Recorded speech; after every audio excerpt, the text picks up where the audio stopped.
तो आज मैं इंट्रोडक्शन बताऊंगा एक्सेल का। उसको आप लोग नोट डाउन करते चलना। साथ साथ इंटरव्यू क्वेश्चंस बताता चलूंगा कि इंटरव्यू में कैसे कैसे क्वेश्चंस एराइज होते हैं। ठीक है।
जो जो ऑनलाइन कनेक्ट हैं उनको कल से अपने नाम के साथ आईडी देना मैंडेटरी है। तो आप लोगों को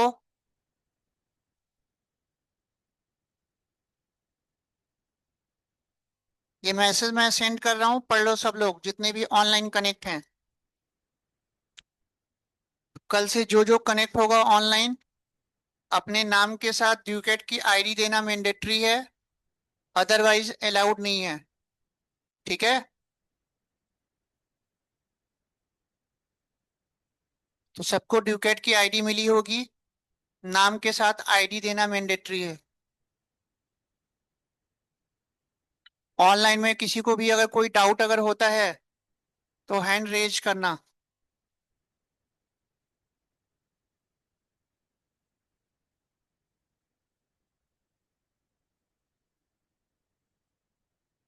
चलो देखो।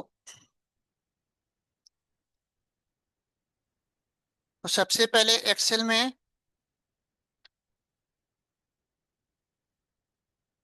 बेसिक एक्सेल देखेंगे। तो 3-4 क्लास अभी बेसिक एक्सेल की चलेगी। उसके बाद फिर आप लोगों का एडवांस एक्सेल स्टार्ट होगा। आ रही बात समझ में। और बेसिक एक्सेल में बहुत सारी चीजें ऐसी बताऊंगा जो इंटरव्यू में पूछते ही पूछते हैं। है ना। पीछे सबको आवाज आ रही है ना। प्रॉपर आवाज आ रही है। ठीक है। तो जो मैं एक्सेल आप लोगों को करवाने वाला हूँ, आप लोगों के पास एमएस ऑफिस का या तो 2021 वर्जन या फिर 365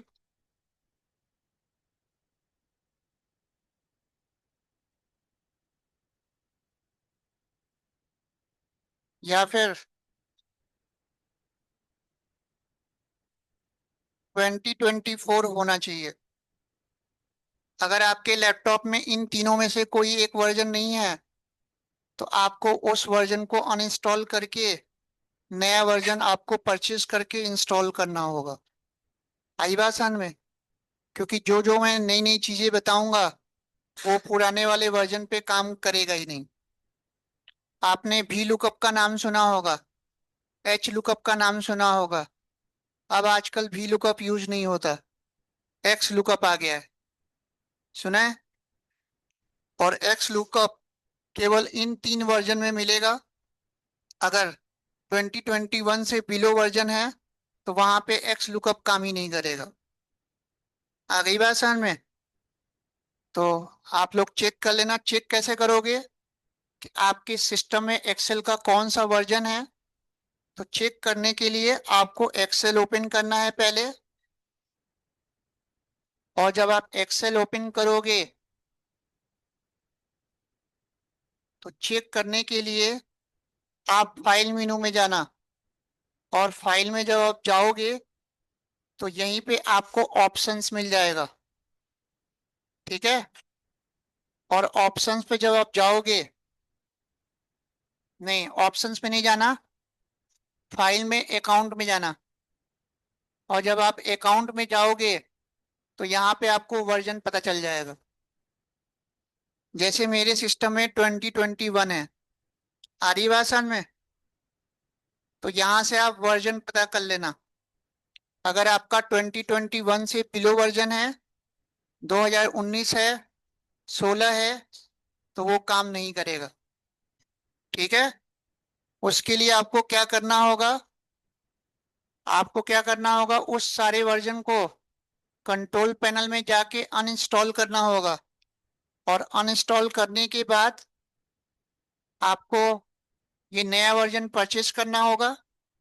और परचेस करने के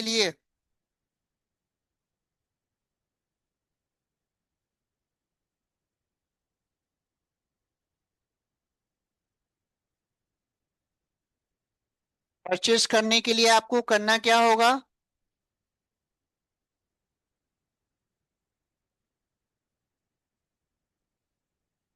मैं एक वेबसाइट बता रहा हूँ जिसमें 229 में 229 रुपये में आपको लाइसेंस वर्जन मिल जाएगा लाइफ टाइम के लिए। ठीक है। तो इतना तो आप पे कर सकते हो। आपको गूगल पे जाना होगा और यहाँ पे आप टाइप करना भाई ऑफिस 365।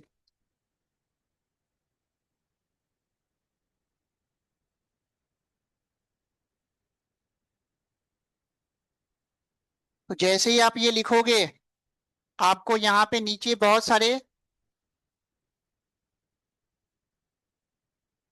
ये मिल जाएंगे, लिंक्स दिख रहे हैं आपको?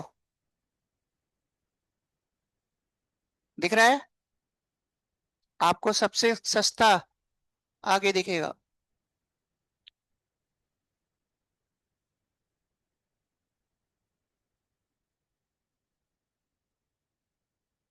ये वाला 219 में। ठीक है। इस पे जाना, 5 यूजर के लिए मिल जाएगा आपको 365। ठीक है। और 2024 लोगे तो वो अभी आया है, वो कॉस्टली है। अगर आपको 2024 चाहिए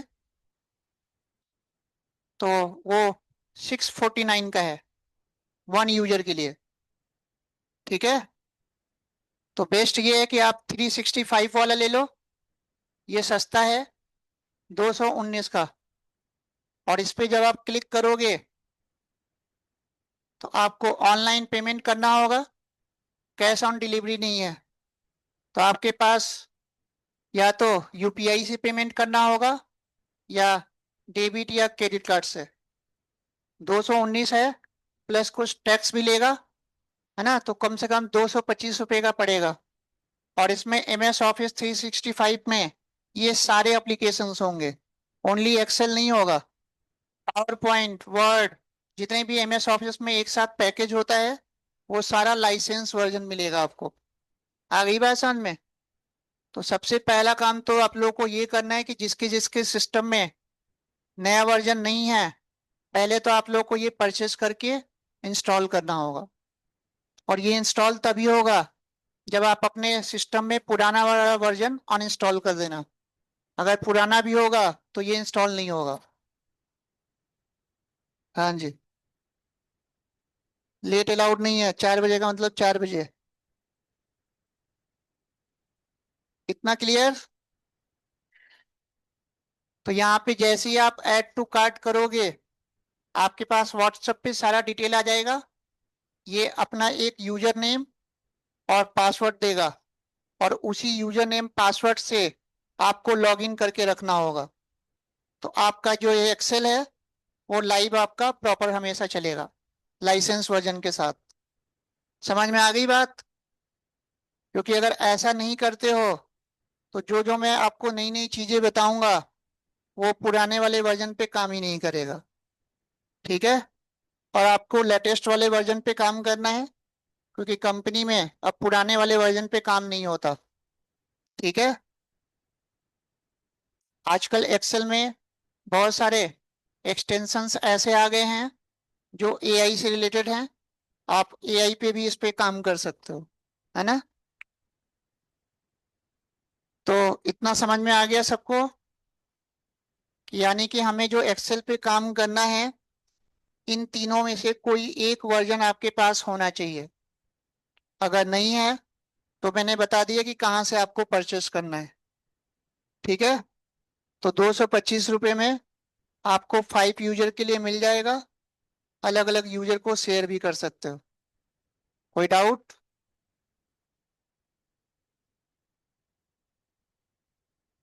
अब आपसे कुछ बेसिक चीजें पूछी जाएंगी, ध्यान से सुनना। जब आप एक्सेल में कोई भी फाइल बनाते हो तो एक्सटेंशन बाय डिफॉल्ट क्या लेता है? XL x. तो ये पुराने वाले वर्जन में लेता था। अब नए वाले वर्जन में अगर एक्सेल में आप काम करोगे तो उसमें आपको .xlsx मिलेगा।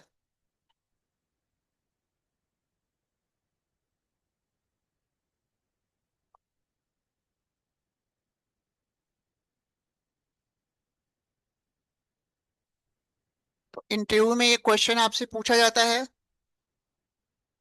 कि आपका XLS और XSL में डिफरेंस क्या होता है। इसका जो फुल फॉर्म होता है,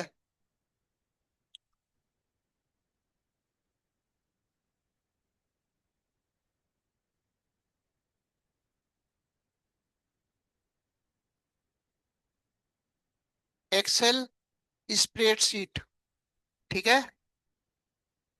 तो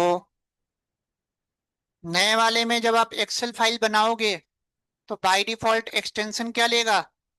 XLSX लेगा। और इसका फुल फॉर्म है,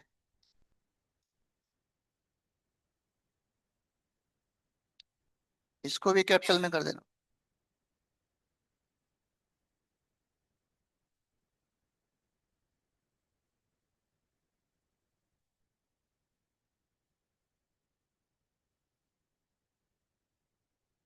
पहले पुराने वाले एक्सेल में जब हम काम करते थे तो उसमें जो फाइल बनती थी वो बाइनरी फाइल बनती थी। अब नए वाले एक्सेल में जब भी आप कोई काम करोगे, जो भी फाइल बनाओगे, उसमें इंटरनली वो एक्सएमएल पे काम करता है। आई बात समझ में? तो इसलिए एक्सएमएल स्टार्ट इसमें ऐड कर दिया। डिफरेंस समझ में आ रहा है? तो सबसे पहले तो आपको इन दोनों में डिफरेंस समझना है कि XLS और XLSX में डिफरेंस क्या होता है ना? फुल फॉर्म लिख लिया? तो ये फुल फॉर्म आप लोग को याद रखना है, इंटरव्यू में पूछेगा।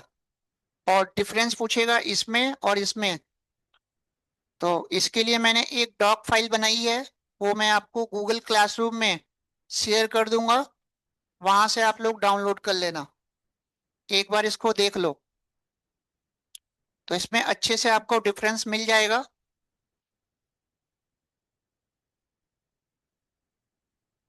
तो यहाँ पे बता रहा है कि जो आपका XLS है, ये आपका पुराना वर्जन पे काम करता था और बाइनरी फाइल फॉर्मेट में डेटा स्टोर करता था।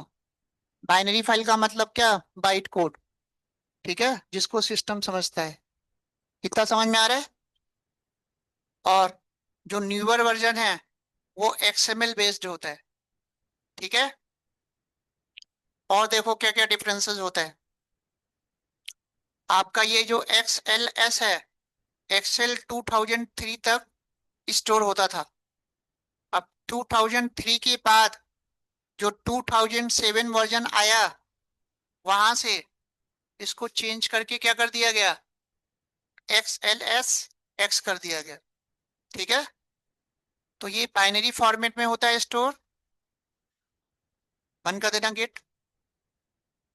और इसका साइज आपका स्मॉलर होता था। इसका साइज स्मॉलर होता था। और इसमें अगर पुराने वाले एक्सेल में अगर आपने काम किया होगा तो एक वर्कशीट के अंदर केवल इतने रो होते थे। 65,536 रो होता था और 256 कॉलम होता था, जो कि बहुत ही कम था। आ गई बात समझ में। लेकिन अब नए वाले, अगर एक्सेल में अगर आप देखोगे तो उसमें रोज 10,48,576 मिलेगा। मतलब इसके कंपेयर में कितना ज्यादा है। पहले प्रॉब्लम ये होती थी पुराने वाले एक्सेल में, जब हम काम करते थे तो एक शीट में रो कम होने की वजह से शीट बहुत जल्दी फुल हो जाता था, तो फिर हमें दूसरे शीट पे जाना पड़ता था। आ गई बात समझ में। अब आपके एक शीट के अंदर नए वाले में कितने रो होते हैं? 10,48,576 याद रखने होंगे। तो आपसे इंटरव्यू में पूछेगा कि एक एक्सेल वर्कशीट में कितने रो और कितने कॉलम होते हैं, अभी लिखवाऊंगा। ठीक है। तो पुराने वाले के कंपेयर में रो भी बहुत ज्यादा होता है, कॉलम भी ज्यादा होता है। कॉलम इसमें केवल 256 है, ठीक है, जबकि उसमें कितना होता है? 16,384। जबकि यहाँ पे कितना है? 256, है ना। आपने मैक्रो सुना होगा। एक्सेल में सबसे ज्यादा जो यूज होता है वो मैक्रो का यूज होता है। मैक्रो सुना है मैक्रो के बारे में? इंटरव्यू में पूछते भी बहुत ज्यादा हैं और इंडस्ट्री में काम भी बहुत ज्यादा होता है। तो पुराने वाले एक्सेल में जब आप मैक्रो स्टोर करते थे तो उसका एक्सटेंशन वही लेता था, XLS। लेकिन नए वाले वर्जन में जब आप मैक्रो डिफाइन करोगे, मैक्रो पे काम करोगे, तो उसका एक्सटेंशन चेंज हो जाएगा। उसका एक्सटेंशन लेता है XLM, एक्सेल सीट मैक्रो। ठीक है। तो ये सारी चीजें आपको इस फाइल में मिल जाएगी। ये देखो, तो ये वाला एक्सटेंशन आपको मिलेगा 2007 से आगे वाले वर्जन में। और इसमें जो डेटा स्टोर होगा वो XML फॉर्मेट में स्टोर होता है ना, एक्सटेंसिबल मार्कअप लैंग्वेज। और इस फाइल का साइज लार्जर होता है पुराने वाले के कंपेयर में। ठीक है। और इसमें रोज इतने होते हैं, ये देखो, 10,48,576 रो होता है और 16,384 कॉलम होता है। आ गई बात समझ में। और जब आप इसमें मैक्रो डिफाइन करोगे तो उसका एक्सटेंशन ये लेता है XLSM, एक्सेल सीट मैक्रो। याद रहेगा? कोई कंफ्यूजन? तो आपसे पहला क्वेश्चन तो यही पूछा जाएगा कि इन दोनों एक्सटेंशन में डिफरेंस क्या होता है। तो अब आप लोगों को समझ में आ गया कि 2003 तक आपका XLS लेता था, और 2003 के बाद से जितने भी वर्जन आए हैं 2007 से अब तक, अब उसमें फाइल का एक्सटेंशन क्या लेता है। इतना समझ में आ गया सबको? तो हमें नए वाले वर्जन पे ही काम करना है, पुराने वाले वर्जन पे काम नहीं करना है। ठीक है। चलो आगे देखो।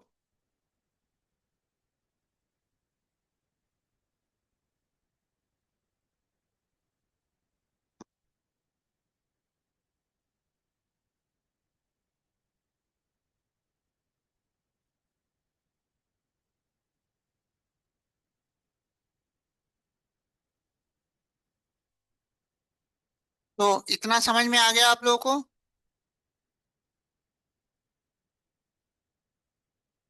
अब आप लोगों को ये भी याद रखना है टेक्निकली,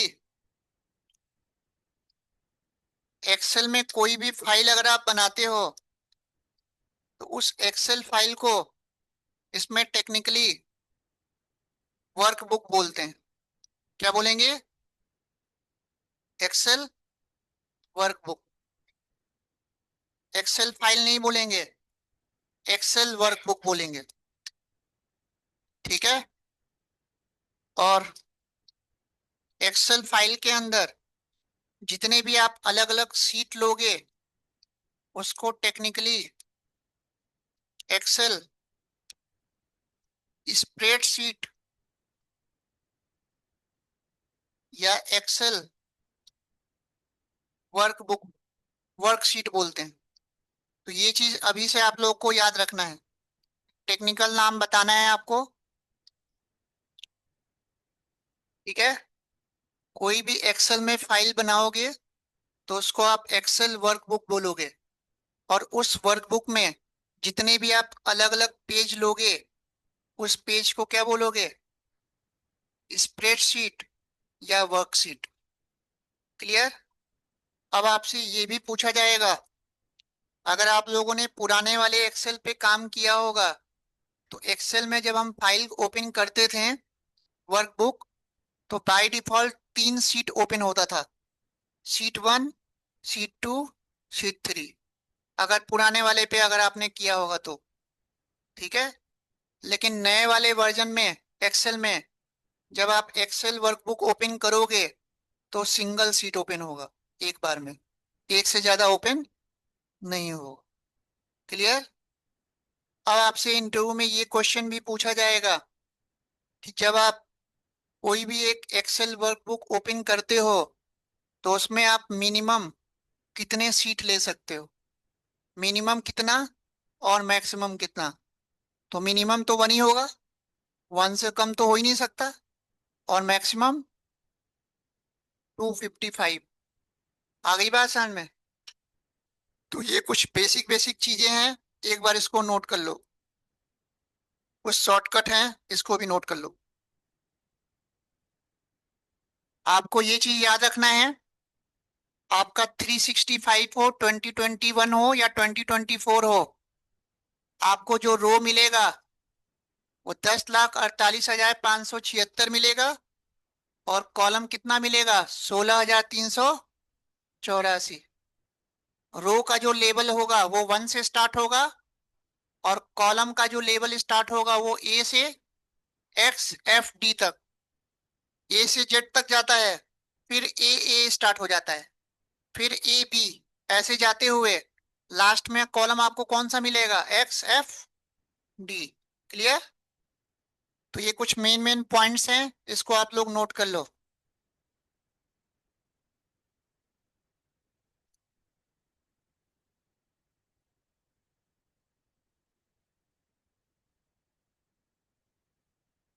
ऑनलाइन में जिसको भी कोई डाउट होगा हैंड रेज करना।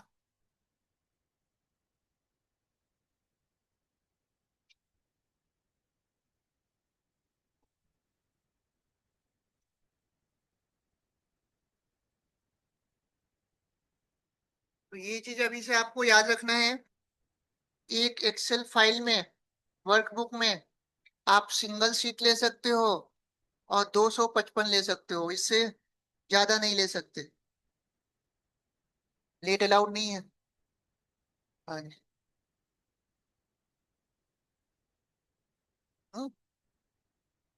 डिवाइडर ना पीछे जगह है।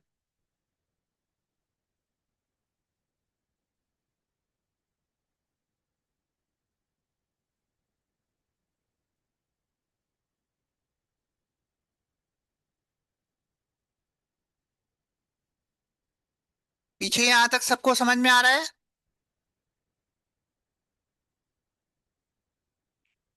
अगर आप फर्स्ट रो से लास्ट वाले रो पे जंप करना चाहते हो तो कंट्रोल डाउन एरो की प्रेस करोगे, फर्स्ट वाले से लास्ट वाले में अगर आपको जाना है तो। ठीक है। और फर्स्ट वाले कॉलम से लास्ट वाले कॉलम पे जाना है तो कंट्रोल राइट एरो। ठीक है। तो ये चारों शॉर्टकट की आपको याद रखना है, फर्स्ट रो से लास्ट रो में जाने के लिए और फर्स्ट कॉलम से लास्ट कॉलम में जाने के लिए। ठीक है। अदरवाइज बहुत ज्यादा आपको स्क्रॉल करना पड़ेगा और स्क्रॉलिंग में टाइम ज्यादा लगेगा।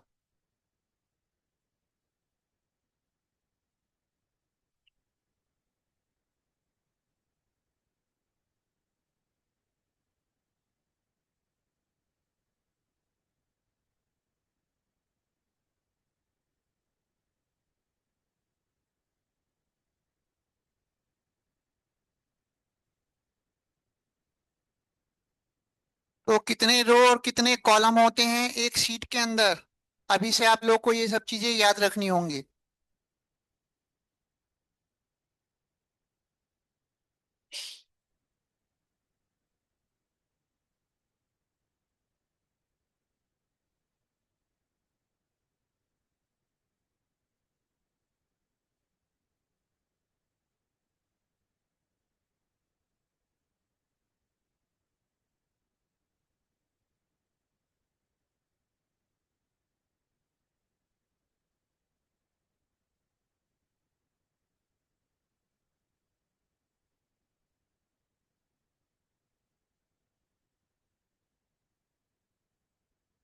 तो जो जो ग्रुप में ऐड नहीं हुआ है गूगल क्लासरूम में, आप लोग ऐड हो जाना।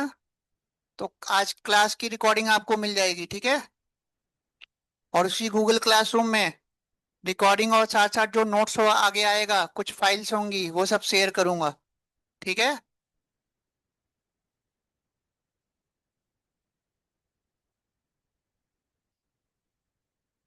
इतना समझ में आ गया सबको?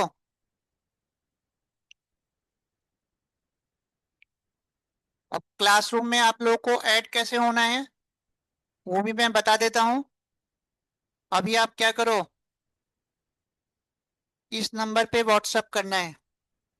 अभी आप कर दोगे तो आपके पास मेल आ जाएगा।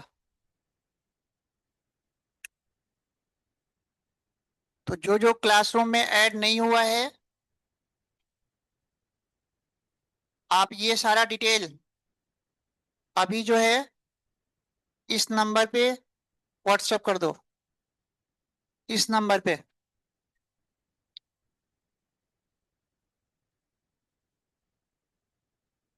अपना नाम, course name, Ducat ID, email ID, batch time, faculty name, please send Google classroom link for Excel लिख देना।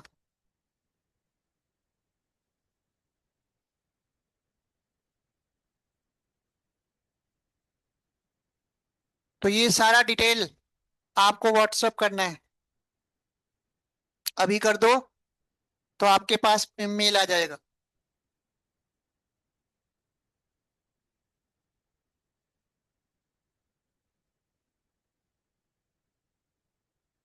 ड्यूकेट की आईडी देना मैंडेटरी है। आईडी सबको मिला होगा।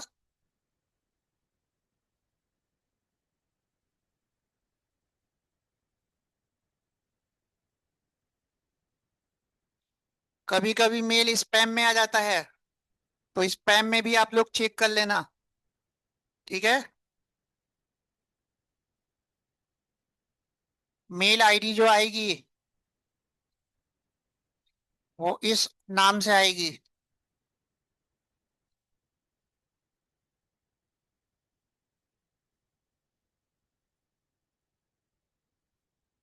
तो स्पैम में भी चेक कर लेना। इस नाम से मेल आईडी अगर आती है तो उसी में आपको गूगल क्लासरूम में ज्वाइन करने का लिंक मिल जाएगा, ठीक है। और जैसे ही आप ज्वाइन करोगे, आप जो है ऐड हो जाओगे, और उसमें आपको क्लास की रिकॉर्डिंग, नोट्स सब मिलने लगेगा। और रिकॉर्डिंग उसमें ज्यादा दिन तक स्टोर नहीं होता, 3 या 4 दिन तक स्टोर रहेगा।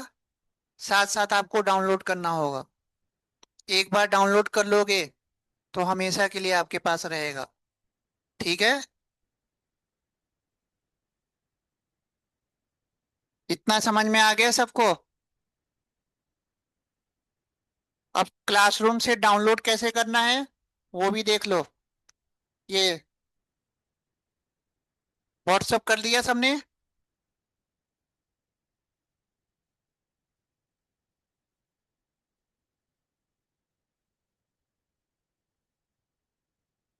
ऑनलाइन में जो जो कनेक्ट है आप लोग भी कर लो व्हाट्सअप इस नंबर पे। ये मधु सर का नंबर है, इस पे आपको व्हाट्सअप करना है।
ऑनलाइन में जो जो कनेक्ट है, कल से आप लोगों को नाम और आईडी के साथ ज्वाइन करना है, डिवाइस नेम से ज्वाइन नहीं करना, अदरवाइज अलाउड नहीं है।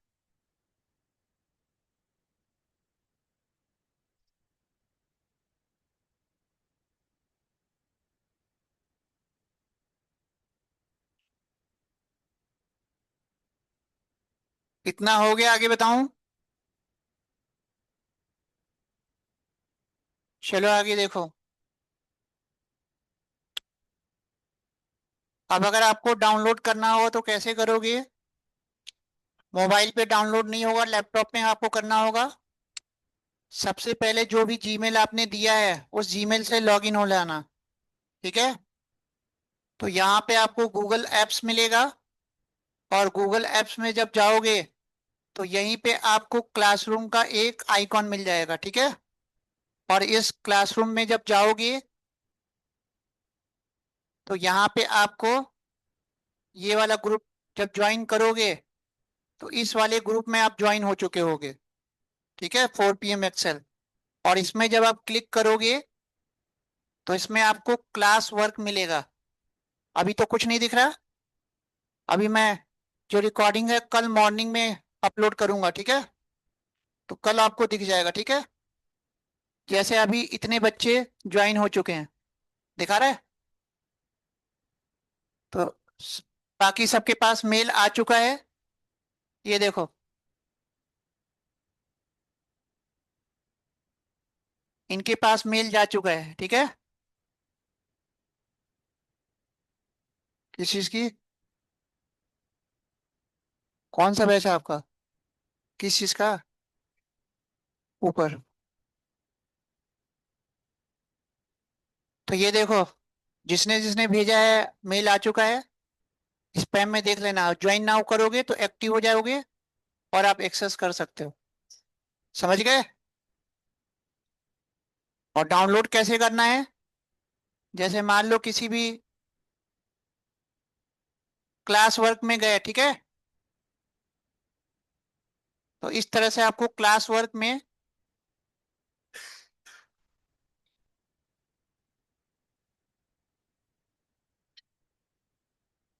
जैसे मान लो क्लास वर्क में गए तो इस तरह से आपको ये मिल जाएगा अलग अलग डेट। ठीक है? और उस डेट पे जब आप क्लिक करोगे तो यहाँ पे आपको रिकॉर्डिंग दिख जाएगी, और इस पे राइट क्लिक करके open link in new tab करना। और जब आप open link in new tab करोगे तो यहीं पे डाउनलोड का ऑप्शन मिल जाएगा। डायरेक्ट डाउनलोड नहीं होगा। ठीक है? तो आप लोग ऐसे कर लेना। ठीक है? तो सबको समझ में आ गया कि गूगल क्लासरूम में ऐड कैसे होना है और डाउनलोड कैसे करना है। ठीक है? इतना नोट कर लिए? चलो अब आगे देखो।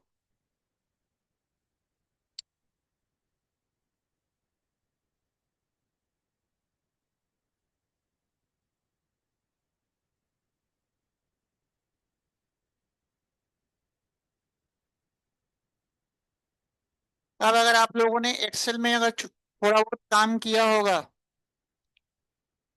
एक बार देख लो। जब मैंने एक्सेल ओपन किया, हमेशा आप याद रखना कि जो रो का इंडेक्स होता है वो 1 से स्टार्ट होता है।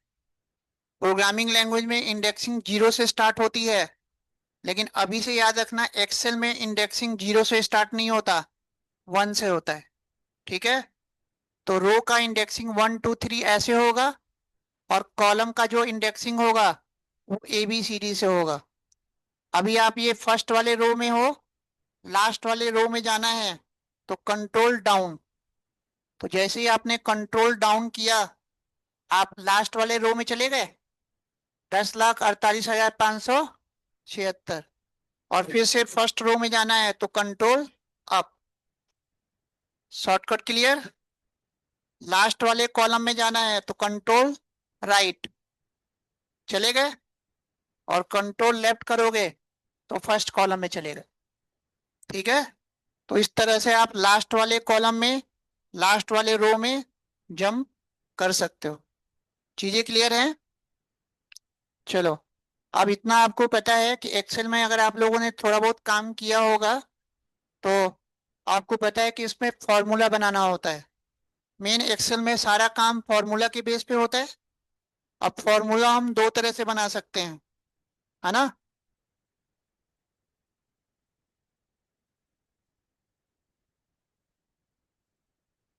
4 बजे की क्लास है, 4 बजे की क्लास है, ठीक है। कल से लेट मत होना। तो आपको पता है कि फॉर्मूला कैसे बनता है। तो फॉर्मूला बनाने के लिए आपको अलग अलग सेल का रेफरेंस देना होता है। इसको हम अलग अलग सेल बोलते हैं, है ना। और अगर आपने मल्टीपल सेल को एक साथ सेलेक्ट कर लिया तो इसको सेल रेंज बोलते हैं। क्या बोलते हैं? सेल रेंज, ठीक है। और किसी भी सेल पे जब आप क्लिक करते हो तो उस सेल का जो रेफरेंस है वो यहाँ पे आपको दिखता है, ठीक है। और हमेशा सेल का जो रेफरेंस देते हैं फॉर्मूला बनाते समय, तो सबसे पहले कॉलम आएगा फिर रो आएगा। कभी भी रो और कॉलम बाद में नहीं आएगा। आ गई बात समझ में? तो जस्ट इसमें थोड़ा सा उल्टा होता है। प्रोग्रामिंग में अगर देखें तो पहले प्रोग्रामिंग में रो पहले आता है, कॉलम बाद में आता है। देखा होगा अगर पाइथन पढ़ी होगी आप लोगों ने तो रो का इंडेक्स पहले आता है, कॉलम बाद में आता है। लेकिन इसमें कॉलम का लेवल पहले आएगा फिर रो का लेवल आएगा, ठीक है। इतना समझ में आ रहा है? अब अगर मैं सेल रेफरेंस की मैं बात करूं, ये इंटरव्यू में क्वेश्चन पूछा जाता है। हाउ मेनी टाइप्स ऑफ, लिखते चलना, सेल रेफरेंस इन एक्सेल। तो एक्सेल में फॉर्मूला बनाने के लिए आपको सेल का रेफरेंस देना होता है। और सेल रेफरेंस आपको 3 टाइप्स के मिलेंगे। पहला सेल रेफरेंस होता है जिसको हम रिलेटिव सेल रेफरेंस बोलते हैं। आ रही है बात समझ में?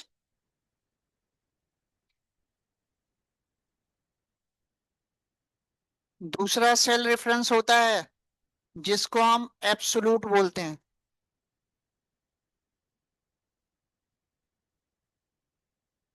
बिना सेल रेफरेंस के आप एक्सेल में काम कर ही नहीं सकते। कॉम्प्लेक्स से कॉम्प्लेक्स फॉर्मूला बनाना है, आपको सेल रेफरेंस यूज करना ही करना होगा। और एक होता है mixed cell reference.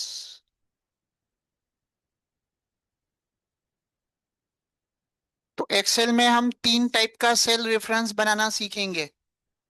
By default जो सेल रेफरेंस लेता है एक्सेल में वो रिलेटिव लेता है, ठीक है। एब्सोल्यूट सेल रेफरेंस बनाने के लिए इसका शॉर्टकट होता है F4 की। फंक्शन की होता है ना। तो जब F4 की प्रेस करोगे तो अपने आप सेल रेफरेंस को वो रिलेटिव से क्या बना देगा? एब्सोल्यूट बना देगा, ठीक है। और किसी किसी के लैपटॉप में F4 डायरेक्ट काम नहीं करेगा, तो उसके साथ फंक्शन की प्लस F4 की दोनों साथ साथ प्रेस करोगे तब बनेगा। बात समझ में आ रही है सबको? जैसे मान लो रिलेटिव सेल रेफरेंस आपने C4 ले लिया। C4 का मतलब कॉलम आपका C हो गया और रो 4 हो गया। अब इसी को अगर आपको एब्सोल्यूट बनाना है तो जैसे ही आप C4 लिखोगे सेल के अंदर और उसको एब्सोल्यूट बनाने के लिए F4 की प्रेस करोगे तो C से पहले डॉलर लग जाएगा और 4 से पहले डॉलर लग जाएगा। तो एब्सोल्यूट बनाने के लिए कॉलम से पहले डॉलर और रो से पहले डॉलर, ठीक है। अब एब्सोल्यूट कब बनाना होता है अभी कुछ एग्जांपल्स मैं करके दिखाऊंगा, तब आपको समझ में आएगा। तो आगे जब हम एडवांस एक्सेल करेंगे तो आपको तीनों रेफरेंस की जरूरत पड़ेगी। ठीक है, आपको उस समय सोचना होगा कि कब हम एब्सोल्यूट यूज करें, कब हम मिक्स्ड यूज करें, और कब हम रिलेटिव यूज करें। क्लियर?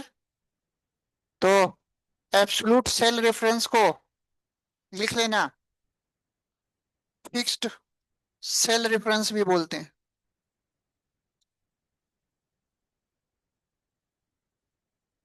आ गई बात समझ में? और मिक्स्ड सेल रेफरेंस जो होता है वो दो तरह का होता है। कभी कभी क्या करना होता है, कॉलम से पहले डॉलर लगाना होता है, या फिर कभी कभी रो से पहले डॉलर लगाना होता है।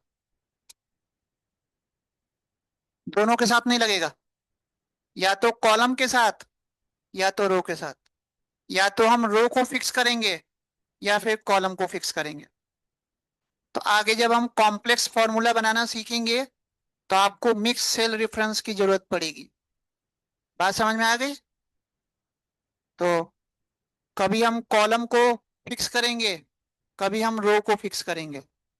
और एब्सोल्यूट वाले में कॉलम और रो दोनों को फिक्स करना होता है। ठीक है, इतनी बात समझ में आ गई? तो अभी तो हम रिलेटिव और एब्सोल्यूट के बारे में जानेंगे। मिक्स सेल रेफरेंस की जरूरत तब पड़ेगी जब हम एडवांस एक्सेल करेंगे और वहां पे कॉम्प्लेक्स फॉर्मूला बनाना सीखेंगे। ठीक है, अभी मैं आपको रिलेटिव और एब्सोल्यूट में डिफरेंस बताने जा रहा हूँ। ठीक है, तो इसको ध्यान से समझना, क्योंकि आगे चल के इन सब की बार बार जरूरत आपको पड़ेगी ही पड़ेगी।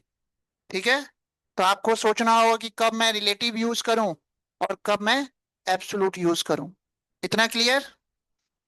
तो इंटरव्यू में अगर आपसे पूछ लिया कि एक्सेल में कितने सेल रेफरेंस होते हैं, तो आपको ये तीन बताना है। क्लियर है सबको? यानी कि मिक्स सेल रेफरेंस जो है वो कॉम्बिनेशन होता है, वो रिलेटिव एंड एब्सोल्यूट का, दोनों का कॉम्बिनेशन होता है। ठीक है,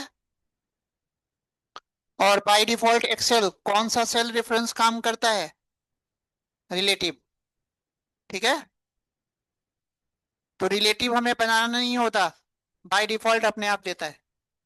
लेकिन एब्सोल्यूट और मिक्स्ड आपको बनाना होगा।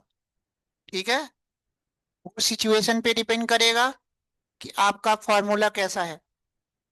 इतनी बात समझ में आ गई सबको?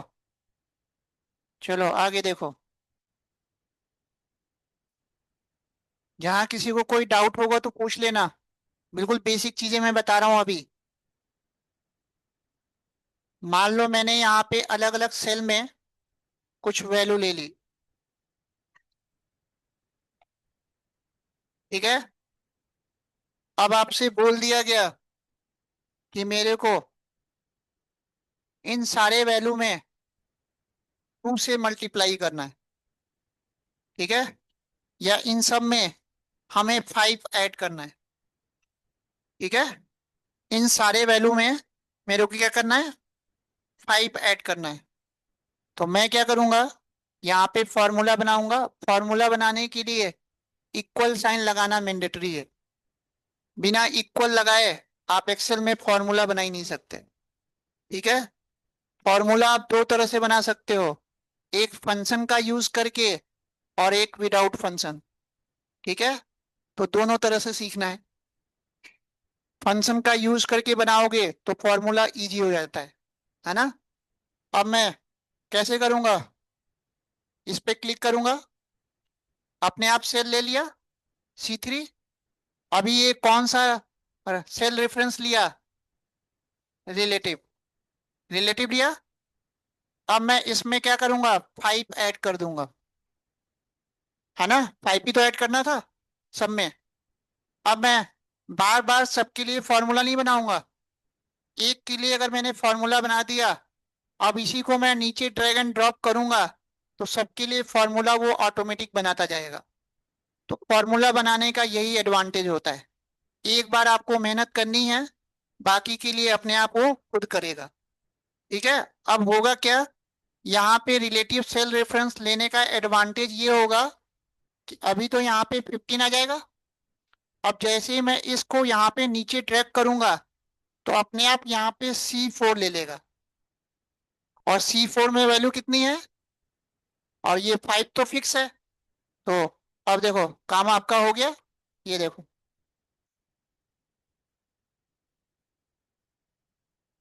यानी कि इस सिचुएशन के लिए हमें रिलेटिव सेल रेफरेंस ही लेना था, एब्सोल्यूट नहीं लेना था। ये देखो, पता कैसे चला? यहाँ पे C3 है, यहाँ देखो, इसको फॉर्मूला बार बोलते हैं। यहाँ पे तो आपको वैल्यू दिखेगा, और जो फॉर्मूला है वो यहाँ पे दिखता है। अब देखो, अब क्या ले लिया? C4 अपने आप ले रहा है, C5, C6, C7। समझ में आई बात? कोई कंफ्यूजन? चलो और देखो, तो रिलेटिव का यूज समझ में आया। यानी कि अगर आप रिलेटिव सेल रेफरेंस बनाते हो तो अपने आप वो डायनेमिक काम करता है। ठीक है, चलो। अब आपको बोल दिया गया कि मेरे को इन सारे वैल्यू को सम करना है, इन सारे वैल्यू को सम करना है। तो अब मैं फॉर्मूला कुछ ऐसे बनाऊंगा, ये प्लस ये प्लस ये देखो कलर अपने आप चेंज कर रहा है, दिखा रहा है कि आप अलग अलग सेल ले रहे हो। ठीक है, अब ये आपका एक फॉर्मूला बन गया। अब जैसे मैं इंटर करूंगा, सबका सम आ जाएगा। तो ये वाला वे हम यूज नहीं करेंगे। अभी तो ये 5 वैल्यू था तो आपने कर लिया, 100 वैल्यू अगर होगा तो होता, फिर तो आप करते रह जाओगे। हमें इजी वाला वे यूज करना है, एक ही काम को हम मल्टीपल वे में कर सकते हैं, और जो सबसे इजी होगा वो हमें करना है। इतना क्लियर? अब इसी काम को अगर मैं फंक्शन का यूज करके करूं तो ये इजी होगा। इसमें एक सम नाम का फंक्शन होता है, ठीक है, और इसमें पहला सेल का रेफरेंस देना होता है, और फिर कोलन और लास्ट वाले सेल का रेफरेंस देना होता है। बीच वाला ये अपने आप ले लेता है। तो ऊपर वाले के कंपेयर में कौन सा इजी है फॉर्मूला? फंक्शन वाला। आउटपुट पे कोई इफेक्ट पड़ा? तो बेस्ट तो ये है कि मैं फंक्शन का यूज करके बस मैं स्टार्टिंग एड्रेस दे दूं और लास्ट वाला एड्रेस दे दूं, बीच वाला अपने आप ले लेगा। इतना क्लियर? तो छोटा छोटा फॉर्मूला समझ में आया कैसे कैसे बनता है। अभी तो ये बिल्कुल बेसिक फॉर्मूला बता रहा हूँ, एडवांस एक्सेल जब आप करोगे तो आपको ऐसे ही कॉम्प्लेक्स से कॉम्प्लेक्स फॉर्मूला बनाने को मिलेगा। इतना क्लियर? आगे देखो,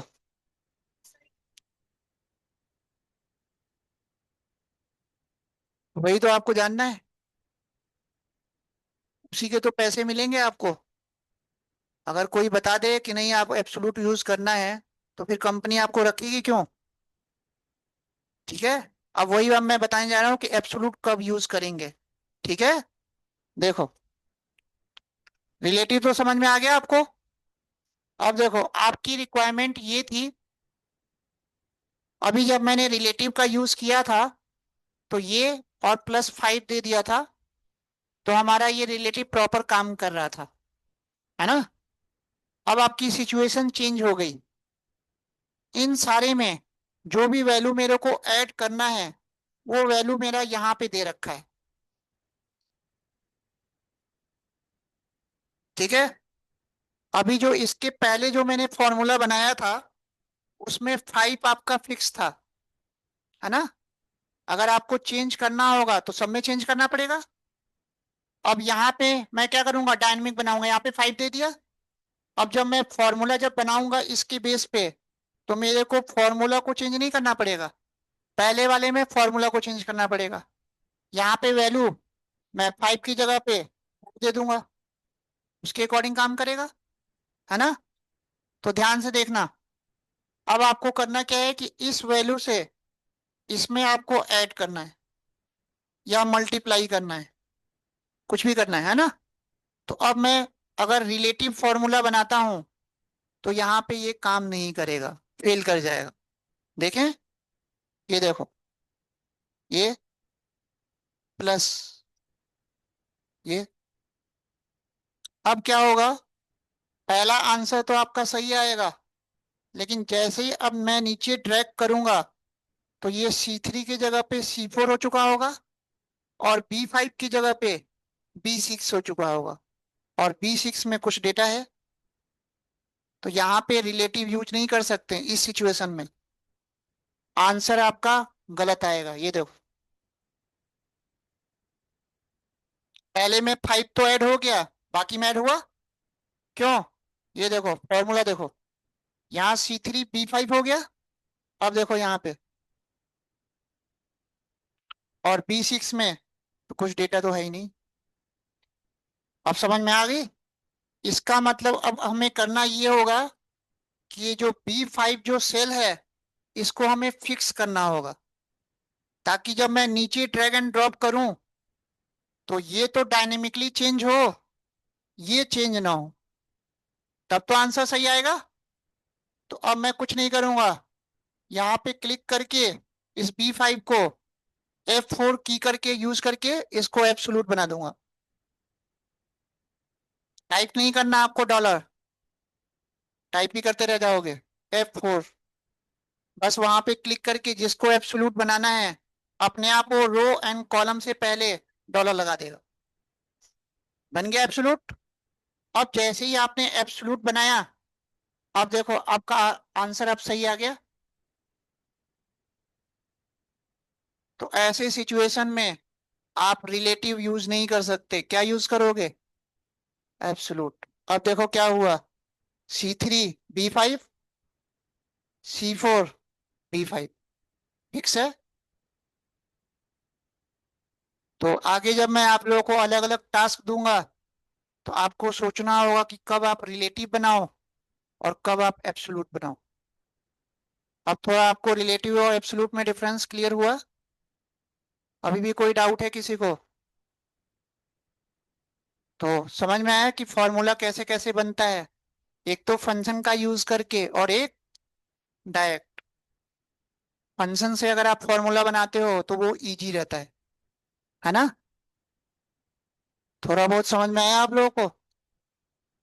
चलो, तो अब इंटरव्यू में आपसे पूछेगा कि फॉर्मूला में और फंक्शन में डिफरेंस क्या होता है, तो एक बार इसको नोट कर लो। Difference between formula and function.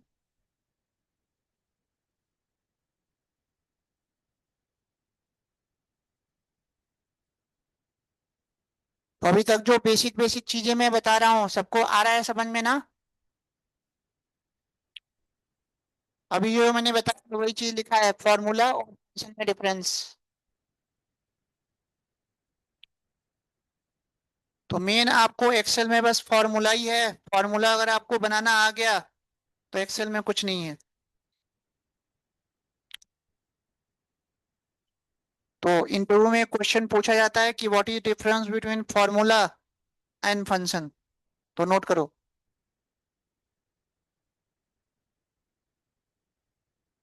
तो रिटन टेस्ट में आपको ऐसे ऐसे क्वेश्चंस मिलेंगे।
हाँ, सबका हो गया यहाँ तक?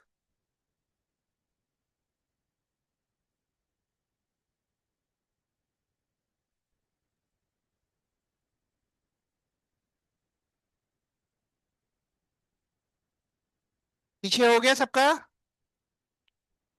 हाँ, नहीं हुआ? चलो आगे देखो। अब मैं आप लोगों को रिलेटिव और एब्सोल्यूट का कुछ रियल लाइफ एग्जांपल दिखा रहा हूँ, ठीक है? ध्यान से समझना। एक लाइव डेटा दिया हुआ है आपके पास। अभी आपको रिलेटिव और एब्सोल्यूट तो समझ में आ गया कि रिलेटिव के लिए कुछ नहीं करना होता है और एब्सोल्यूट के लिए आपको F4 प्रेस करना होता है। और रो से पहले डॉलर लग जाता है, कॉलम से पहले भी डॉलर लग जाता है ना? तो इसका मतलब वो एब्सोल्यूट हो जाता है।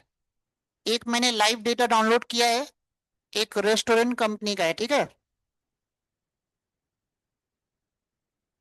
एक बार ये नोट्स है, ये सब नोट्स मैं आप लोगों को क्लासरूम में शेयर करूंगा, है ना?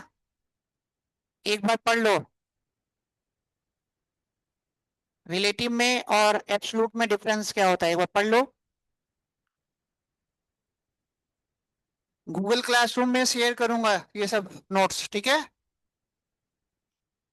तो वही लिखा है आपका कि रिलेटिव आपका डायनेमिक काम करता है और एब्सोल्यूट फिक्स जो होता है ना?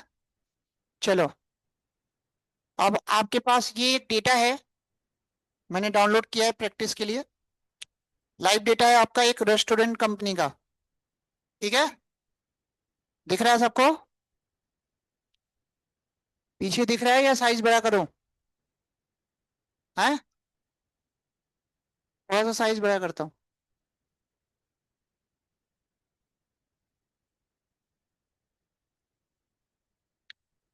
तो ये सीट मैं आप लोग को शेयर करूंगा, ठीक है? जैसे जैसे मैं बता रहा हूँ वैसे practice करना। अब तो दिख रहा है आप लोग को?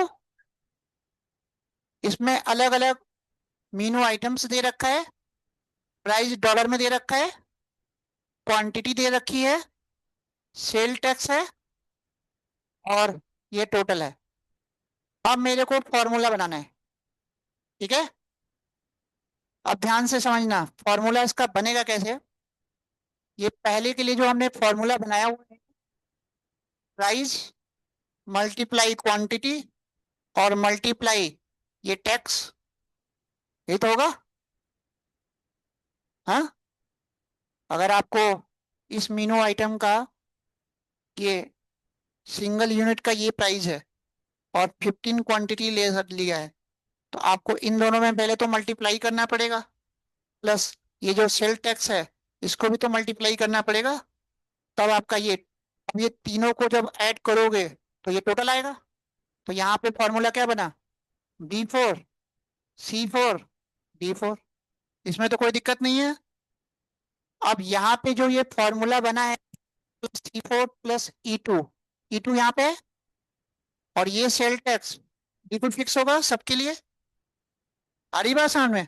अब इसको जीएसटी मान लो, ठीक है? तो जीएसटी तो सबके लिए फिक्स होगा। अब अगर ये इस फॉर्मूला को जब नीचे ड्रैग एंड ड्रॉप करूंगा ना, तो ये काम नहीं करेगा, ठीक है? क्यों? क्योंकि मेरे को यहाँ पे E2 को एब्सोल्यूट बनाना होगा। आई बात समझ में?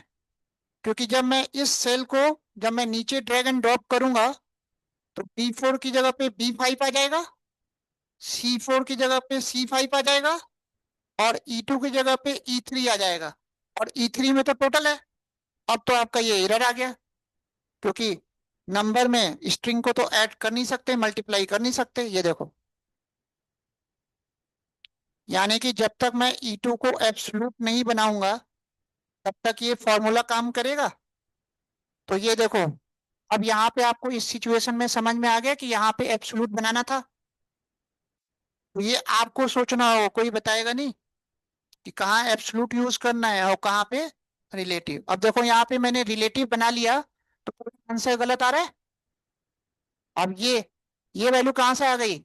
ये वाला वैल्यू ले लिया, और बाकी सब में ब्लैंक मिला तो जीरो आ गया। आ गई बात समझ में? तो इसका मतलब ये जो फॉर्मूला बना है ये गलत है। अब इस फॉर्मूला के लिए मैं क्या करूंगा, इसको मैं फिक्स करूंगा F4। अब आपका फॉर्मूला सही हो गया।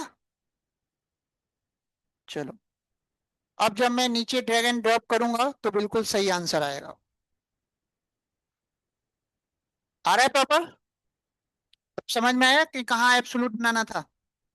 अब यहाँ पे तो रिलेटिव ही बनेगा, इसमें तो कोई प्रॉब्लम है नहीं, क्योंकि फिक्स नहीं है, डायनेमिक। रिलेटिव का मतलब डायनेमिक होता है और एब्सोल्यूट का मतलब फिक्स्ड होता है। तो मल्टीप्लाई ये मल्टीप्लाई तो ये दोनों को तो मल्टीप्लाई करेंगे और इसको क्या करेंगे, ऐड करेंगे। तो फॉर्मूला तो ये सही रहेगा। अब इसको मैं नीचे ड्रैग एंड ड्रॉप कर दूंगा और यहाँ पे मैंने सम का फॉर्मूला लगा रखा है। या तो आप ऐसे कर लो या फिर इक्वल टू सम, है ना, इक्वल टू सम ऐसे कर लो।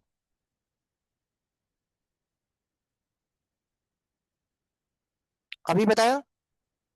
और यहां से यहां तक ड्रैग एंड ड्रॉप कर लो, अपने आप स्टार्टिंग और लास्ट ले लेगा और आपका सम आ गया। कोई डाउट?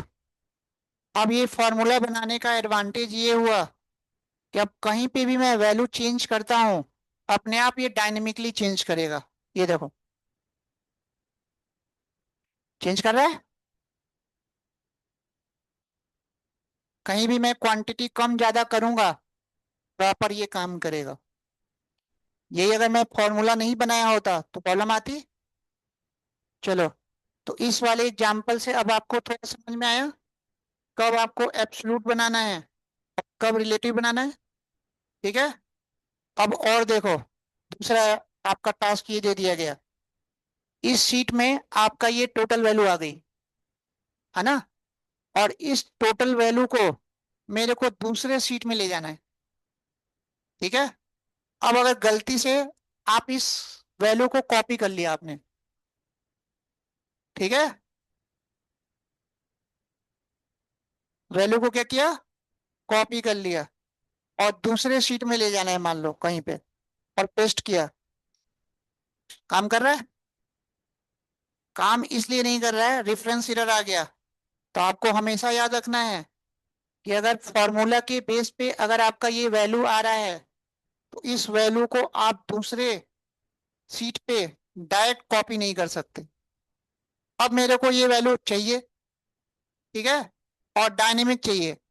डायनेमिक का मतलब ये है कि अगर इस वैल्यू को जब मैं यहाँ पे कॉपी करूं, है ना, अगर मैं यहाँ पे चेंज करूं, यहाँ पे चेंज हो उस वैल्यू में, तो वहां पे भी ऑटोमेटिकली चेंज हो जाए।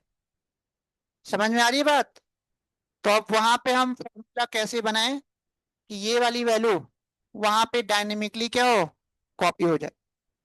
इतनी बात समझ में आ गई या नहीं आई? तो कैसे करेंगे, देखो, इस वाले को थोड़ा और बड़ा कर लेता हूँ। इनवाइस बनाना है उसको, है ना। चलो देखना, अब तो दिख रहा है पीछे, पीछे दिख रहा है ना सबको। देखो अब उसने क्या कर रखा है कि ये जो टोटल है ना, अभी ये टोटल में टोटल वाली वैल्यू यहाँ आनी चाहिए, और उस टोटल वाली वैल्यू में कुछ पेपर का आइटम्स है वो ऐड होगा ही होगा, कुछ टेबल चेयर के रेंटल इक्विपमेंट्स है ये फिक्स है, ये ऐड होगा ही होगा, है ना। और उस टोटल वैल्यू पे 18% ये सर्विस फी भी ले रहा है, और उसके बाद जो टोटल आएगा ना, उतना अमाउंट उसको लेना है। अभी यहाँ पे जो फॉर्मूला बना है, ये प्लस ये प्लस ये और प्लस ये, लेकिन यहाँ पे तो कोई वैल्यू है नहीं। अब मैं यहाँ पे कौन सी वैल्यू लाना है मेरे को, ये वाली वैल्यू, ठीक है, और डायनेमिकली। और आप इस वैल्यू को यहाँ से कॉपी करके यहाँ पे पेस्ट कर नहीं सकते। अभी मैंने करके दिखाया। तो अब इसके लिए फॉर्मूला हम कैसे बनाए कि एक सीट से दूसरे सीट पे मेरे को डेटा ले जाना है, उस टोटल को, है ना। तो देखो कैसे फॉर्मूला बनाओगे, इक्वल टू, ठीक है, सीट का नाम क्या है, मीनू ऑर्डर। तो अब आप यहाँ पे इक्वल टू सिंगल कोट के अंदर उस सीट का नाम दोगे, जैसा नाम है। अब ये भी डायनेमिक बन रहा है। अगर आपने वहां पे सीट का नाम चेंज किया तो अपने आप यहाँ पे चेंज हो जाएगा, आपको नहीं करना। ये फॉर्मूला आपका डायनेमिक बन रहा है। ठीक। इसके बाद आपको एक्सक्लेमेशन मार्क लगाना है। ठीक। अब आपका ये जो टोटल वैल्यू है कौन से सेल रेफरेंस पे है, सेल रेफरेंस बताओ। E15। ई कॉलम में और 15 रो में है। तो अब मैं क्या करूंगा, यहाँ पे कोलन लगाने के बाद, है ना, E15 दे दूंगा। बस ये फॉर्मूला बनाना है। और जैसे ही मैंने इंटर कर दिया वो डायरेक्ट वो वैल्यू यहाँ पे आ जाएगी और सारा फॉर्मूला अपने आप लगा हुआ है, टोटल आ गया। अब देखो वहां पे मैं चेंज करूंगा, यहाँ पे अपने आप चेंज होगा। ये वैल्यू मैंने कम कर दी, वैल्यू कम हो गया, वहां पे भी हो गया, हो रहा है। तो इस तरह से आप लोग को डायनेमिकली काम करना होता है। थोड़ा थोड़ा समझ में आ रहा है आप लोगों को, रिलेटिव रेफरेंस एब्सोल्यूट रेफरेंस कैसे कैसे होता है। तो ये आपका रियल लाइफ एग्जांपल है। इस सीट को मैं शेयर करूंगा और आप लोग ऐसे प्रैक्टिस करके देखना। तो इसमें दोनों तीनों चीजें मिल गई कि कब आपको एब्सोल्यूट फॉर्मूला बनाना है, कब रिलेटिव बनाना है, और कैसे आपको टोटल की वैल्यू को एक सीट से दूसरे सीट पे ले जाना है। ठीक है। तो ये सब रियल लाइफ एग्जांपल्स हैं, ऐसे ऐसे आपको काम मिलेंगे। तो इस तरह से आपको फॉर्मूला अगर बनाना नहीं आएगा तो आप इस पे काम नहीं कर सकते। क्लियर। तो इससे आइडिया लग गया आप लोगों को। ठीक है।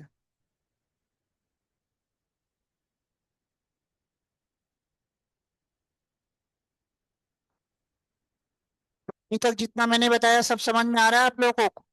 ये बिल्कुल बेसिक अभी चल रहा है, अभी एडवांस तो स्टार्ट ही नहीं हुआ। एडवांस 4 क्लास के बाद से स्टार्ट होगा। अभी बिल्कुल बेसिक चल रहा है।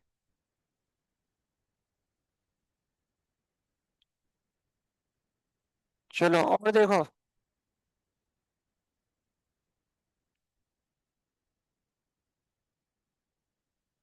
अभी मैंने सम करना बताया।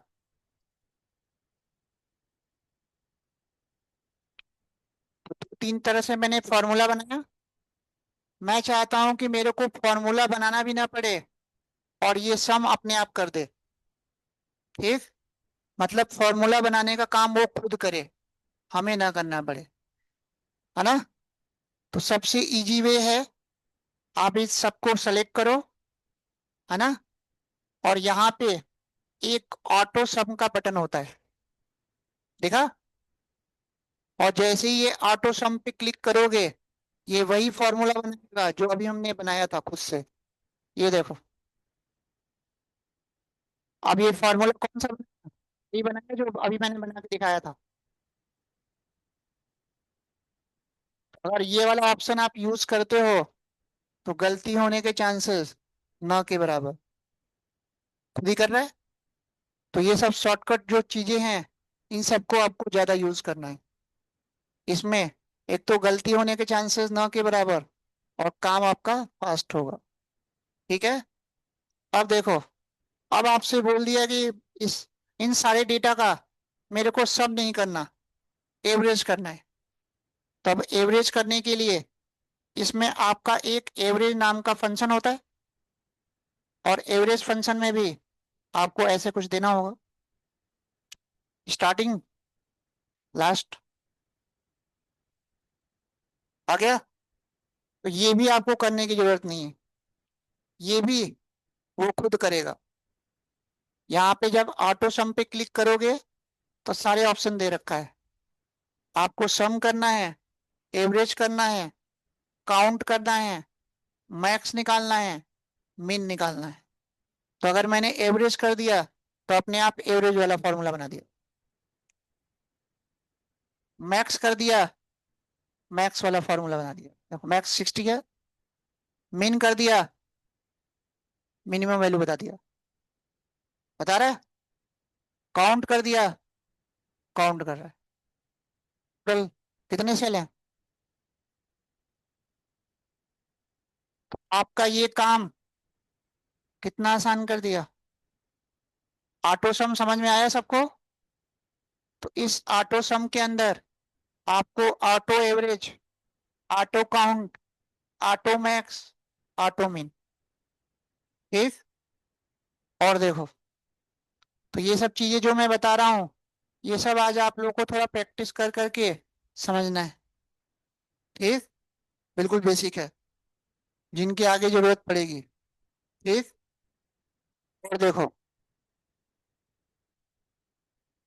मान लो आपसे बोल दिया गया कि मेरे को एक सीरियल नंबर बनाना है, सीरियल नंबर का कॉलम बनाना है, ठीक है। और मेरे को 1 से लेके 10,000 तक सीरियल नंबर देना है। फिर तो देते रह जाओगे, तुमको कुछ नहीं करना। 1 टाइप किया, फिर 2 टाइप किया, ठीक। अब दोनों को आपने सेलेक्ट कर लिया, दोनों सेल को। और सेलेक्ट करने के बाद इस राइट कॉर्नर में गए, अभी आपका सेल कर्सर ऐसा दिख रहा है, ऐसा कर्सर बन जाएगा, ऐसा ब्लैक, ठीक है। और उसके बाद जब ड्रैग करोगे तो अपने आप ये सीरियल नंबर लिखता जाएगा जहां तक आपको चाहिए।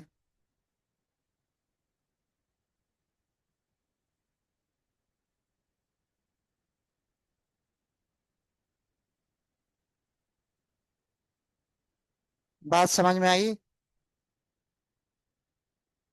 इसको बोलते हैं फिल। क्या बोलते हैं? अगर आप ड्रैग नहीं भी करना चाहते, मैं नहीं चाहता कि मैं ड्रैग करूं और वो फिल हो जाए, अगर आपने केवल 1 लिखा और फिल किया, ड्रैग किया, तो केवल इसी को फिल करेगा, ठीक।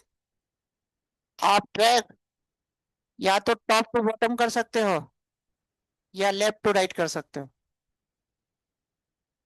ठीक है। अब आपकी जरूरत ये पड़ गई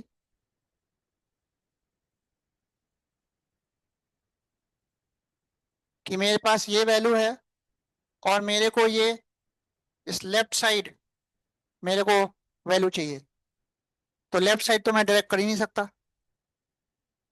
है ना। या फिर आपकी रिक्वायरमेंट ये है कि मेरे को ये वैल्यू टॉप में फिल करनी है, वो तो कर ही नहीं सकता, क्योंकि जब भी ये ड्रैग होगा टॉप टू बॉटम या लेफ्ट टू राइट, लेकिन मेरी रिक्वायरमेंट क्या है, टॉप में। तो कुछ नहीं करना, टॉप सेलेक्ट कर लिया और यहीं पे आपको ऑटो फिल मिलेगा, टॉप मिला, टॉप, ठीक। या फिर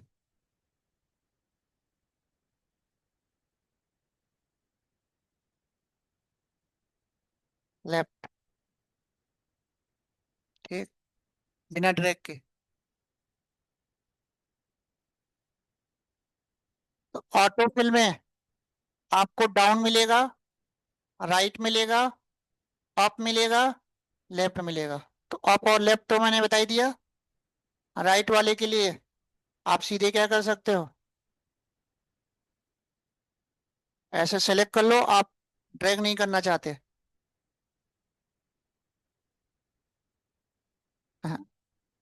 डाउन करना था ना,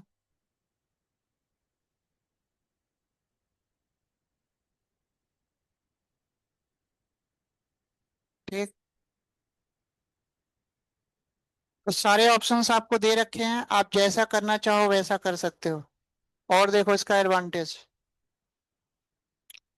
लेफ्ट राइट टॉप बॉटम तो समझ में आ गया। एक इसमें आपको सीरीज नाम का ऑप्शन मिलेगा, ठीक है। सीरीज पे देखें कैसे काम कर सकते हैं। सीरीज में आपको पॉपअप आएगा, अब ये पूछ रहा है कि आपको रो पे काम करना है या कॉलम पे काम करना है, ठीक है। चलो, मान लो मेरे को कॉलम पे काम करना है, ठीक है। इसमें लीनियर है, ग्रुप है, डेट है, ऑटोफिल है, ठीक है। और अगर आपने लीनियर कर दिया तो सबसे पहले तो एक वैल्यू लिखनी होगी।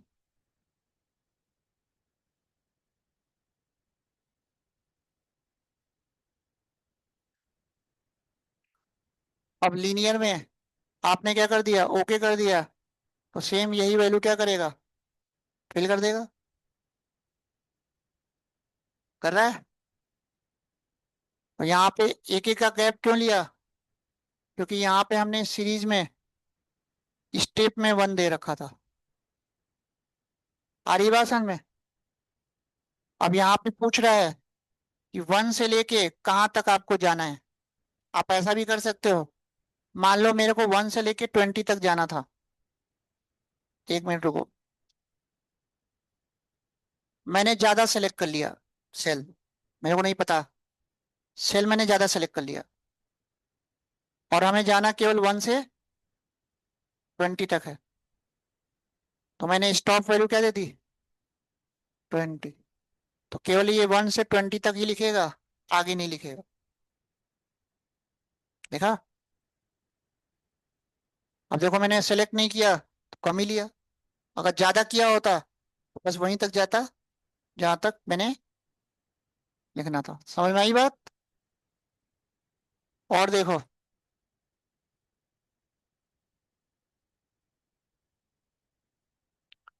ये तो आपका लीनियर का काम हो गया। अब मैं ग्रोथ पे चलता हूँ। ग्रोथ, ठीक है। अब अगर मैंने ग्रोथ कर लिया, ये स्टेप वैल्यू स्टॉप वैल्यू सब हटा दो, है ना, ओके करो, तो देखो क्या कर रहा है, सेम लिखा। अब मैंने क्या किया, सीरीज में स्टेप वैल्यू 2 दे दिया, ठीक। और कहाँ तक जाना है, 30 तक। अब देखो ये ग्रुप करेगा, 2 × 2, 4 × 2, ये 2 ऐड करता जा रहा है सब में। और कहाँ तक गया, जहां तक सेलेक्ट किया था वहीं तक, है ना। समझ में आ रहा है सबको। तो यानी कि यहीं पे सीरीज में आपको बहुत सारे ऑप्शंस मिल जाएंगे, है ना। और अगर ट्रेंड चेक ये हटा दिया तो ओनली ये लीनियर काम करेगा, ठीक है। लीनियर काम करेगा मतलब सेम लेगा, ऐसे। और अगर आपने ग्रोथ कर दिया,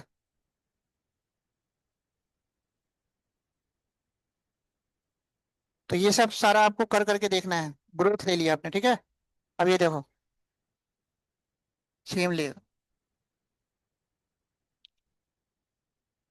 तो सीरीज का मतलब समझ में आ गया कैसे काम कर रहा है, लीनियर और ग्रोथ, ट्रेंड, है ना। अब देखो डेट वाला कैसे काम करता है। मैंने यहाँ पे डेट फॉर्मेट ले लिया, मान लो मैंने आज का डेट ले लिया।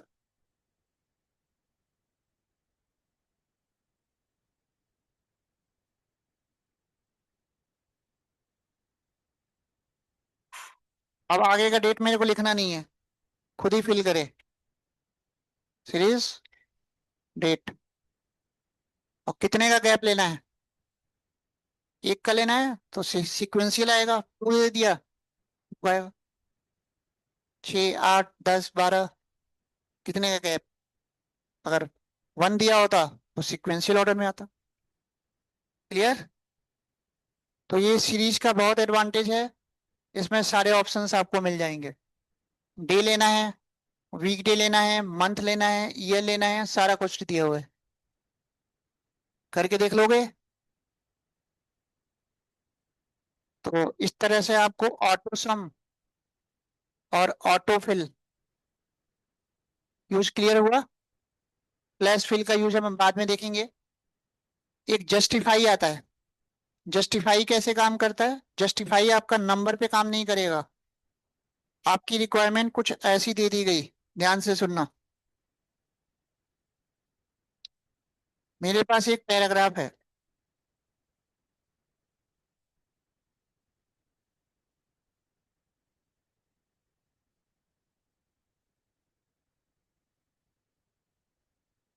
मैंने कहीं से पैराग्राफ कॉपी किया।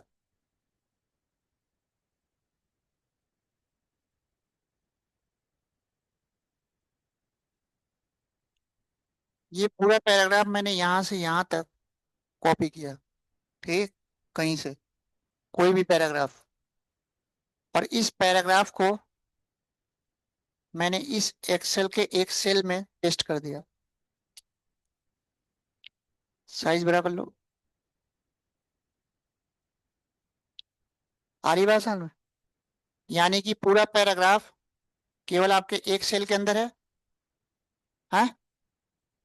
अब मैं चाहता हूं कि ये पूरा रो वाइज है। अपने आप ये पहले कॉलम में अपने आप क्या हो जाए, डिवाइड हो जाए पूरा, है ना? तो देखो कैसे करेंगे। जस्टिफाई पे क्लिक कर दो। वे कर दो।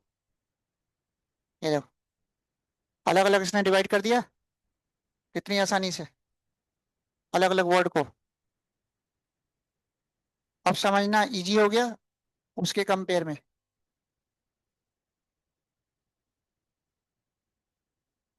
जस्टिफाई का यूज किया है। तो इस तरह से जस्टिफाई काम करता है।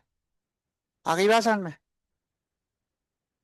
तो जस्टिफाई बेसिकली आपका नंबर पे काम नहीं करेगा, पैराग्राफ पे काम करेगा। तो ऑटो फिल के आपको down, right, up, left, series, justify clear हुआ। और देखो, आपको बोल दिया गया कि मेरे को डे के नाम लिखने हैं। मंडे। अब मैं पूरा तो लिखूंगा नहीं, एक लिख के ड्रैग एंड ड्रॉप करूंगा, सारा अपने आप लिखेगा।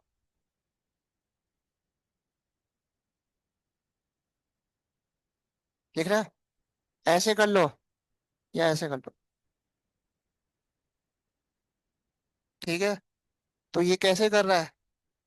ऑलरेडी इसके लाइब्रेरी में पहले से ये फीड है। ठीक है। कुछ चीजें जो हमें सबसे ज्यादा जरूरत होती है वो पहले से फीड करके देता है। ठीक है। अब आगे ऐसी भी जरूरत पड़ेगी, कुछ हमारे पास ऐसा डेटा है जो पहले से इसमें फीड नहीं है और उसको मेरे को बार बार लिखना है ना? तो मैं चाहता हूँ एक वर्ड लिखूं और वो अपने आप लिख दे। जैसे मेरे पास कुछ ऐसा डेटा है।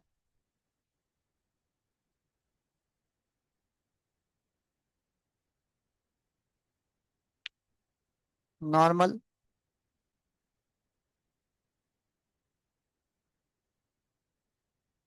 Cold, very cold, hot, very hot, water है अलग अलग। अब ये लिखना पड़ा ना। मैं चाहता हूँ कि केवल मैं नॉर्मल लिखूं और ड्रैग एंड ड्रॉप करूं तो ये अपने आप लिख दे। अभी तो लिखेगा नहीं।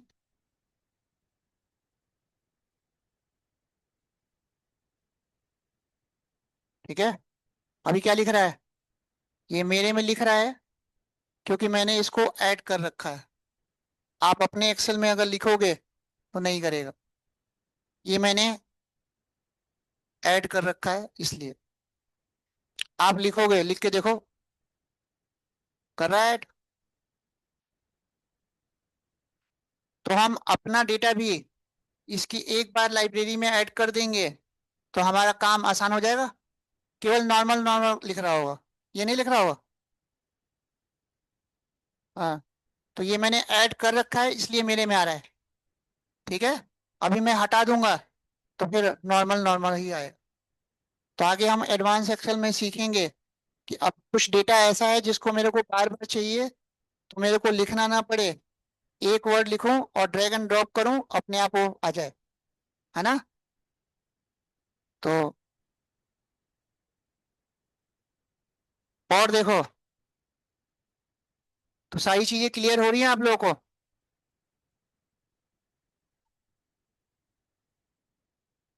सेम ऐसे ही, अगर आपको बोल दिया गया कि जो डे का नाम है वो शॉर्टकट में लिखना है ना, कंप्लीट नहीं लिखना, तो अब अगर शॉर्टकट में दे दिया तो ये शॉर्टकट में लिखेगा, पहले से फीड है।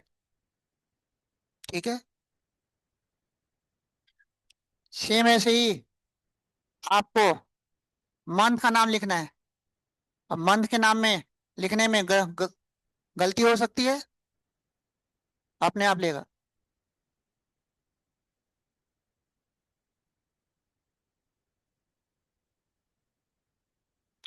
अगर आपको टॉप और लेफ्ट करना है तो ये यूज कर सकते हो, ड्रैग करके करोगे तो बस आपका टॉप टू डाउन और लेफ्ट टू राइट, टॉप में कभी भी नहीं होगा, लेफ्ट में कभी नहीं होगा। ठीक, और देखो, तो ये सब चीजें पहले से फीड कर रखा है, हमारा काम आसान कर दिया कि हमें ज्यादा लिखना ना पड़े, शॉर्टकट में बनाना है शॉर्टकट में बना लो।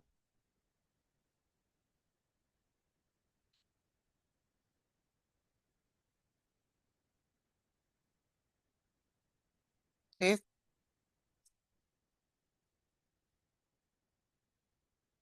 हाँ, हाँ इसकी कर दो, किसको करना है? हाँ, बीच वाला करो ना कोई। हाँ हाँ, बीच वाला बताओ। हाँ, कोई भी कर लो।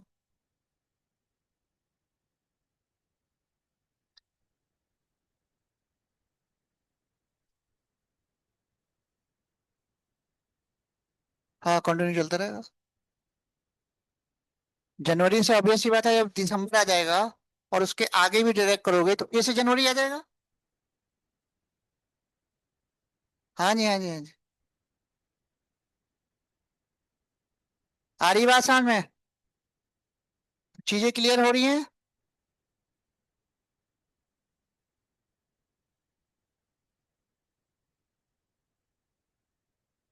तो अब आप लोग को बेसिक बेसिक कॉन्सेप्ट जो जो मैंने बताया तो थोड़ा समझ। तो पहला काम तो आपको ये करना है कि आपको पहले सिस्टम में देखना है कि कौन सा वर्जन है ना। और अगर पुराना वर्जन है तो सबसे पहले उसको क्या करना होगा, अनइंस्टॉल करके, और जो जैसे मैंने बताया है ना, वो आपको करना होगा।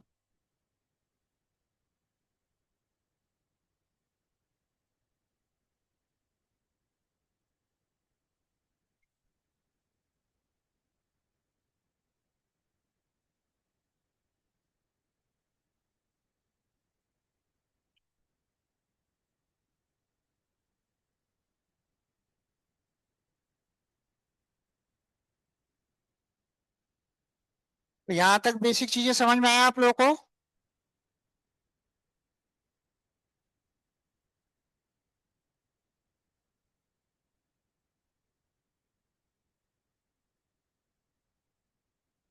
इतना क्लियर है?